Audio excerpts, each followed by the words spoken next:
L'EPA Paris-Saclay travaille sur deux aspects des sols, c'est-à-dire dans tous les sols qui sont excavés, aucun n'est sorti de la ZAC et est réutilisé pour l'ensemble des espaces publics. Donc une partie est stockée sur le territoire des ZAC directement, donc en deux parties. La partie sol plutôt fertile, donc les premiers mètres, et la partie sol stérile, donc les mètres plus profonds, tout ce qui est les sols plus profonds. On réutilise directement les terres fertiles pour faire des aménagements paysagers essentiellement et tout ce qui est terre stérile pour faire des structures de chaussée ou des structures de trottoir. Une deuxième approche qu'on a adoptée dernièrement, c'est essayer justement de faire que ces sols stériles deviennent fertiles. En gros, pouvoir créer des sols fertiles à partir des sols plus profonds, des limons profonds. Donc c'est ce qu'on réalise sur la plateforme qui est derrière moi.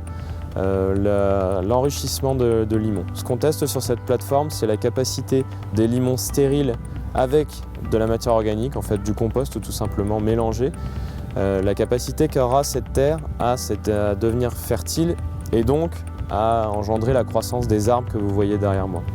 Donc cette plateforme, elle permet de comparer une croissance dans un sol stérile, un limon stérile, avec nos limons dans lesquels on a ajouté du compost. Le but final de cette expérimentation, c'est à partir de tous les limons qu'on a extraits, qu'on a en grande quantité et qu'on aura sûrement en quantité surnuméraire par rapport à tous les espaces publics qu'on doit créer, ça sera de créer des terres fertiles qu'on pourra réutiliser pour autre chose. Que ce soit les aménagements paysagers de la ZAC ou éventuellement les aménagements paysagers ou les espaces verts qu'il peut y avoir à l'extérieur de la ZAC, qui sera vraiment dans un second temps. Vraiment le premier temps, c'est d'avoir suffisamment de terres végétales, de terres fertiles pour pouvoir aménager nos ZAC. L'expérimentation va se dérouler entre 18 mois et 2 ans, avec des premiers résultats au bout d'1 an. Donc sachant que ça a commencé là dernièrement, on peut compter vraiment 1 an à partir de maintenant, donc début d'été 2018, on aura des premiers résultats.